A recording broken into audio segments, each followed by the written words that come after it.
Hallo zusammen. Schönes Video-Setup, hä?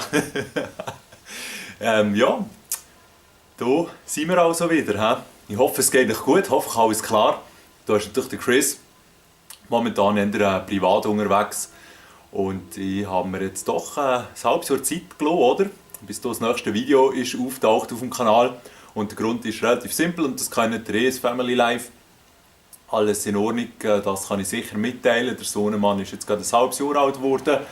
Und ja, eben, beim zweiten Kind kommt man sich schon ein bisschen besser aus. Das kann man definitiv sagen. Und so gegen gewisse Sachen vielleicht auch ein bisschen leichter, ist man ein bisschen gechillter. Unter dem Strich ziemlich happy, wirklich eine schöne Sache. Gamer haben natürlich zwischendurch schon auch ein bisschen. Die irgendwann in meiner Freundesliste drin sind, haben mich zwischendurch vielleicht gesehen, auftauchen. Verschiedene Sachen.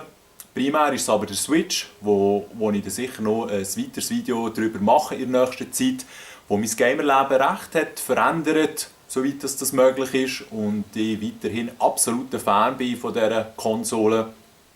Nintendo hat sich selber übertroffen. Jetzt gehen wir aber noch eine Stufe zurück, und zwar haben sie für den 3DS jetzt noch ein Metroid rausgebracht, eigentlich eines der letzten grossen Games für die portable Konsole. Es wird sicher noch weiterhin Games geben, weil es lohnt sich für Nintendo absolut, das Ding am Laufen zu halten, aber der Fokus kommt jetzt hoffentlich schon komplett auf den Switch. Und so haben wir eigentlich ein Remake vom Metroid 2, das 1992 für den Gameboy ist rausgekommen, und ich habe das Game geliebt. Ohne Internet, ohne Lösungsbücher, stundenlang in diesen Labyrinthen verbrotet, um die Wege herauszufinden. Und wenn man es dann mal geschafft hat, das Erfolgserlebnis war gigantisch. Ja, das ist sicher etwas, was mir gefallen hat, und darum freut es mich sehr, dass jetzt endlich, und ich gehe hier mal ein bisschen aus dem Bild zum zeigen, das Remake ist rausgekommen. Ich habe von World of Games heute ein Päckchen bekommen, vielleicht schwingt zum Starten, tun wir das hier out of the way, da hat es noch so ein Täschchen dazu gegeben. Die Lichtverhältnisse sind eher bescheiden. Vielleicht sieht man sie hier hinten ein bisschen besser. Ja, eben. Für professionelle Unboxings, please go to another channel. Einfach, dass wir das auch aus dem Weg gerollt haben. Und das Coole ist halt, ja, es ist ein Remake, es ist von Mercury Steam, es ist ein Studio, das in Spanien daheim ist, es ist ein Studio, das nicht immer tolle Games hat gemacht, leider. Aber hier haben sie es jetzt scheinbar richtig geschafft, weil die Reviews sind absolut top. Und ich kann es echt gar nicht erwarten, noch einmal den 3DS rauszunehmen, der zwar mittlerweile recht staubig ist, aber mit tollem 3D-Effekt. Wie gesagt, noch einmal das letzte Mal den Handheld nutzen, bevor er dann wirklich alle Kisten verschwindet, bis auf spezielle Ausnahmen. Weil der Switch sollte dann, wie schon ein paar Mal gesagt, absolute Prioritätsplattform werden von Nintendo.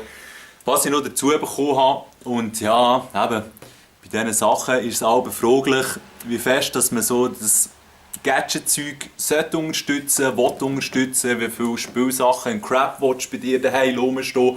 Und ja, mit den Kids ist es natürlich noch ein anderes Thema, dort findet man vielleicht noch einen Grund oder zwei, wieso dass man eben so das Toys-to-Life-Zeug ja, unterstützen. Für das Game selber tut es ein paar coole Sachen freischalten, und ja, halt so nostalgiemässig hat es mich schon ein bisschen angepackt, und da habe ich lang hin und her, wer weiss, die Dinger kosten ja auch 25 Steine pro Figur, ob ich mir das wirklich reinziehen will, und bei den nach reiflichen Überlegungen zum Schluss komm, machst doch das, du hast vielleicht ein paar andere Figürchen weniger kaufen, und dann passt das dann schon.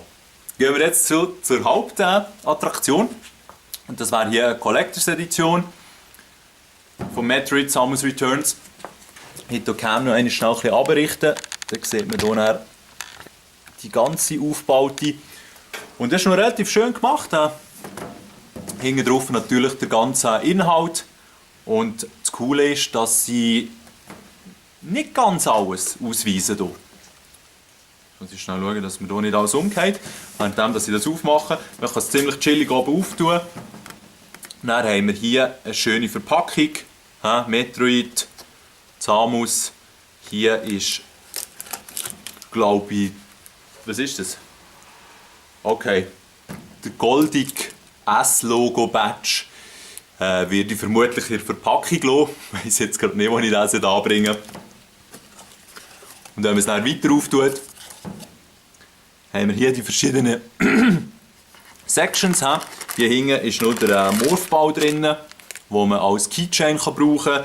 Wird auch eingeschweißt bleiben, weil Schlüsselhänger habe ich eigentlich nicht so gerne, muss ich ehrlich sein. Ich habe meine Schlüssel lieber einfach blunt, braucht auch nicht viel Platz. Dann hier die verschiedenen Abteile sind mit schönen Goodies gefüllt. Führen wir schnell mal hier an. Mit dem Code für das originale Metroid 2 zum Download im eShop. Der Code ist zum Glück abgedeckt und was eben nicht erwähnt ist und die eigentlich noch einen schönen Bonus gefunden ist, es hat überall noch so vom ursprünglichen Metroid 2 Game so ein bisschen Concept Art und wenn man es dann ganz auftut, ist es noch ein kleines Poster. Ja, noch herzig. Auf jeden Fall noch eine sinnvolle Verwendung von dem Download-Code Zettel. Weiter geht es dann mit dem Soundtrack. Es sind ausgewählte Lieder aus allen Metroid-Games, also auch Other M. Ja, würde ich mir sicher auch mal reinziehen. Mehr so ein bisschen atmosphärisches Zeug sicher. Und jetzt kommt eigentlich schon das Beste. Das wäre das Steel Case. Richtig geil, he? Im originalen Gameboy-Modulformat. Natürlich einiges grösser, aber sehr stylisch gemacht. Und sitzt auch noch gut. Drin ist natürlich nichts.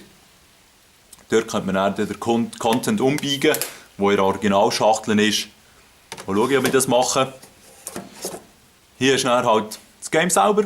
Nothing special. Genau. Schnell zum zeigen, dass ich nicht einfach nur eine leere Hülle habe. Hier ist es noch so ein bisschen Werbung drin. Nichts, was sich lohnt zum zeigen. Das letzte, was noch ist, in der Kiste. Wie viel hat das Ding gekostet? 90 Steine oder so. Ist eigentlich noch in Ordnung. Haben wir so ein Artbook. Und ich habe eine Zeit lang einige Artbooks bestellt, haben wir die nicht wirklich so genau durchgeschaut, muss ich ehrlich sein. Und darum habe ich dann gesagt, irgendwann ist jetzt fertig mit Artbooks. Aber das hier finde ich richtig nice. Ihr seht, man kann es auf beiden Seiten starten. Und oldschool-mässig habe ich es natürlich hier mit Metroid 2 gestartet. Und da siehst du eigentlich die ganzen Skizzen, Designs vom ersten Game, Gegner, Samus selber, ihr Raumschiff. Und für mich war das halt schon speziell, weil eben irgendwann hat es schon mal ein Heftchen gegeben, Maniac oder welches auch immer, wo der Lösung gebracht hat, wo Reviews gebracht hat, wo Bilder gebracht hat zum Metroid 2. Und ich kann mich an all die Gegner hier drinnen noch erinnern. Also es war noch schön, das durchzuschmökern. Und wenn man dann in der Mitte ist angekommen, hoppala, ein bisschen schnell gewesen. So, wechselt dann die Richtung, genau. Dann haben wir dann einerseits das Oldschool-Cover und dann eben das Neue. Und hier geht es dann weiter mit den Designs vom neuen Game. Ja, also ganz eine edle Geschichte. Und merci vielmals fürs Zuschauen. Ich melde mich dann gerne schon wieder. Ich hoffe, es hat euch gefallen. Haltet euch einfach schön zusammen.